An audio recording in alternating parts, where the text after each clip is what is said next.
साहब चंगासी। नहीं, जब से पीएम मोदी रशिया गए हैं तब से कुछ भी चंगा नहीं सी।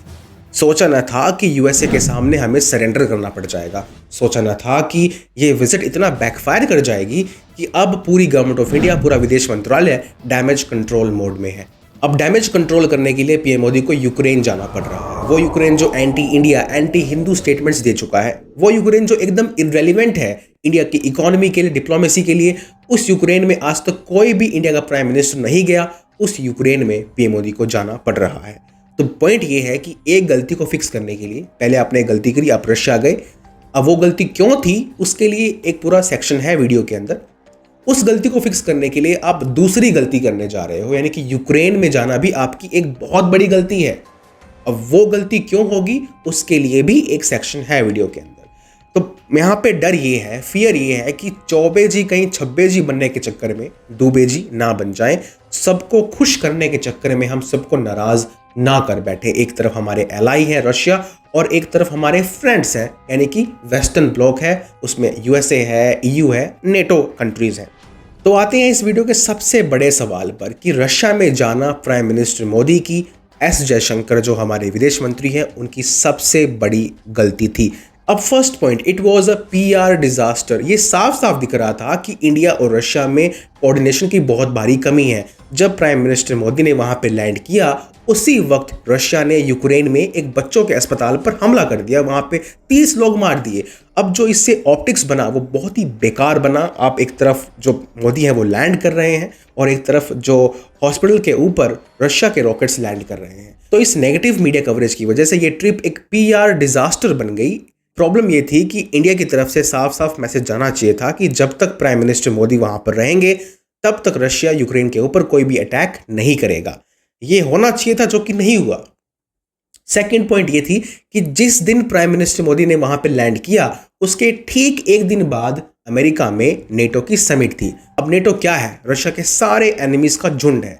अब सोचिए, रशिया के सारे एनिमीज इकट्ठा हो रहे हैं और उससे एक दिन पहले आप जाकर पुतिन को गले लगा लो। तो ये साफ साफ मैसेज गया कि आप अगर सारे इकट्ठे हो रहे हैं एक तरफ, तो रशिया अकेला नहीं है, रशिया के साथ इंडिया खड़ा है, प्राइम मिनिस्टर मोदी खड़े हैं। तो उससे मेरा थर्ड पॉइंट आता है, उससे एक ये मैसेज गया कि India is no longer neutral. इस विजिट से ये भी एक संदेश गया कि जो हमारा अब तक स्टैंड रहा है कि हम तो भाई न्यूट्रल है, हम तो पीस की तरफ हैं, हम ना रशिया की तरफ है ना यूक्रेन की तरफ है। वॉर अभी भी चल रही है और उसी बीच अगर प्राइम मिनिस्टर मोदी रशिया जाते हैं, पुतिन को हक करके आते हैं, तो ये मैसेज आता है कि India is no longer a neutral partner, और वो भी नेटो की समिट से एक दिन पहले। तो वो उसका मैसेज जो है वो और ज़्यादा स्ट्रॉन्ग हो जाता है। अब वो कहते हैं ना कि diplomacy is all about optics management. वो ऑप्टिक्स मैनेजमेंट यहाँ पे बहुत ही बेकार तरीके से हुई। अब उसका बैकलैश तो आना था। जब जयशंकर इससे पहले रशिया गए थे उसका भी बैकलैश आया था, लेकिन अब की बार तो सबसे हाईएस्ट लेवल के लीडर प्राइम मिनिस्टर मोदी खुद गए, वो भी नेटो की समिट से पहले। वॉर चल रही है तो बैकलैश तो आना था। तो यूएसए के स्टेट डिपार्टमेंट ने, पेंटागन ने, वहाँ के डिप्लोमेट्स ने हमारे खिलाफ काफ़ी statements the. It was quite routine, ये हमें एक्सपेक्टेड था। उसके बाद जो हमारा विदेश मंत्रालय है उसने भी जवाब दिया कि we have freedom of choice, हमारे पास स्ट्रेटेजिक ऑटोनॉमी है, हमारी जो मर्जी हम करेंगे, ये सब बोला गया। Again it was quite routine, ये तो होता आया है शुरू से।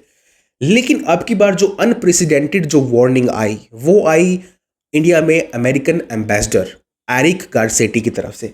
हमारी मीडिया में इसको इतना रिपोर्ट नहीं किया गया। हमारे यहाँ एक ट्रेंड बन चुका है ना कि हमें इंडिया को, जयशंकर को, प्राइम मिनिस्टर मोदी को एक सैवेज फॉर्म में ही दिखाना है। वो एक रिस्ट्रिक्शन बन गई है शायद, लेकिन इस कमेंट को हाईलाइट करना चाहिए था मीडिया में, क्योंकि ये कमेंट बहुत सीरियस था। और इसी कमेंट के बाद न्यू दिल्ली में इतना फियर या कह लो कि इतना कंसर्न ट्रिगर हुआ है। अब वो कमेंट्स क्या थे? जो एरिक गारसेटी हैं, इन्होंने कहा कि there is no such thing called strategic autonomy, और अभी इंडिया और यूएसए के टाइज इतने स्ट्रॉन्ग नहीं है। मैं यहाँ पे कोट कर रहा हूँ कि इंडिया यूएसए के ties are not yet deep enough कि you can take them for granted, कि आप इंडिया और रशिया के टाइज को फॉर ग्रांटेड नहीं ले सकते। We can sever our ties with you अगर तुम हमारी रेड लाइन को क्रॉस करोगे। एंड इट सीम्स कि अब की बार इंडिया ने उनकी रेड लाइन को क्रॉस कर दिया है ऑलरेडी रशिया में जाकर। और इसलिए मेरा क्वेश्चन ये है कि क्या इस ट्रिप की ज़रूरत भी थी, क्योंकि इससे पहले 2 साल में भी हमने India Russia annual bilateral summit को स्किप किया, ना हमने पुतिन को यहाँ पे होस्ट किया और ना हमारे लीडर वहाँ पे गए। 2 साल से हो रहा है, तो तीसरे साल भी कर देते, इसमें क्या ऐसी क्या आन पड़ी थी। अब डैमेज कंट्रोल के लिए आप यूक्रेन तो जा रहे हो, एज पर सम रिपोर्ट्स, अभी कंफर्म नहीं हुआ है officially, but as per some reports PM Modi Ukraine जाएंगे और वहां पर जेलेंस्की से हाथ मिलाकर आएंगे। अब ये भी अपने आप में बड़ी गलती है। एक गलती को फिक्स करने के लिए आप दूसरी बहुत बड़ी गलती करने जा रहे हो। अब ये गलती क्यों होगी वो आप जरा देखिए। तो इसका पहला पॉइंट ये है कि जो यूक्रेन है वो हमारे सबसे बड़े एलाई का सबसे बड़ा दुश्मन है। तो 3 हफ्ते पहले आप रशिया गए, अब 2 हफ्ते बाद आप यूक्रेन जाओगे। जो अगेन ऑप्टिक्स की बात आती है, ऑप्टिक्स अगर आप रशिया के पॉइंट ऑफ व्यू से देखें तो इंडिया इज बीइंग हिपोक्रिटिकल है। अब ये तो वही बात हो गई कि मान लो इंडिया पाकिस्तान की वॉर चल रही है और बाइडेन जो है वो पहले इंडिया में आते हैं, यहाँ पे हाथ मिला के जाते हैं, फिर पाकिस्तान में जाके लैंड कर जाते हैं और फिर वहाँ पे हाथ मिला के आते हैं। तो इससे इंडियंस के मन में क्या जाएगा कि भाई अमेरिका जो है वो हिपोक्रिटिकल कंट्री है, दोनों तरफ खेल रहा है। तो यही जो डर है, यही कंसर्न मेरा है कि इस विजिट के बाद कहीं रशियंस को ये ना लगे, जो हमारे सबसे बड़े एलाइज हैं, कि भाई इंडिया इज बीइंग हिपोक्रिटिकल है, वो जो यूएसए करता आया है वो हम कर रहे हैं। दूसरा पॉइंट ये है कि पीएम मोदी वहां पर जाएंगे, लेकिन लेके क्या आएंगे? यूक्रेन इन्वेस्टमेंट्स की नज़र से या इकोनॉमी की नज़र से हमारे लिए एकदम इररेलेवेंट कंट्री है, ना कोई ट्रेड होता है।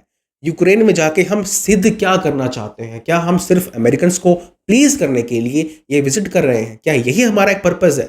If yes, it is very unfortunate.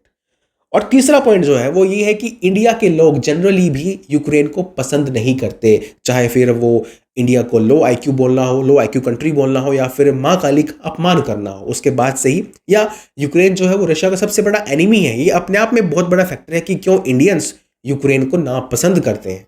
इस सब के बावजूद अगर मोदी जी वहां पे लैंड करते हैं जाके, तो अगेन ऑप्टिक्स की बात कर रहा हूं मैं, ऑप्टिक्स फिर बेकार बनेंगे। आप में से भी कई लोग इस विजिट का समर्थन नहीं करेंगे, आप भी डिसअपॉइंट होंगे प्राइम मिनिस्टर मोदी को यूक्रेन में लैंड करते हुए देख के और जेलेंस्की से हाथ मिलाते हुए देख के।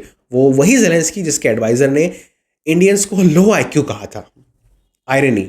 अब आखिरी में जो मेरा कंक्लूडिंग पॉइंट है वो ये है कि आपने एक गलती करी, आप रशिया गए, now you should stick to your stance. आपको बोलना चाहिए कि भाई हम रशिया के साथ हैं और जो हमारे इंटरेस्ट हैं वो हमारी सबसे बड़ी प्रायोरिटी हैं। अगर आपको अमेरिकन कंसर्न्स को एड्रेस करना भी है तो you can give them other favours, या हम कोई और डील कर लेंगे, या हम आपके साथ ये एक्सरसाइज कर लेंगे, ये सिक्योरिटी नया पैक्ट साइन कर लेंगे, कुछ और फेवर दीजिए, लेकिन इस मामले में प्लीज यूक्रेन मत जाइए। एंड आई सीरियसली होप कि आने वाले दिनों में जो इंडिया है वो इस विजिट को कैंसिल कर दे और ये कह दे कि जो रिपोर्ट्स थी वो सब र्यूमर्स थे, इसमें कोई सच्चाई नहीं है।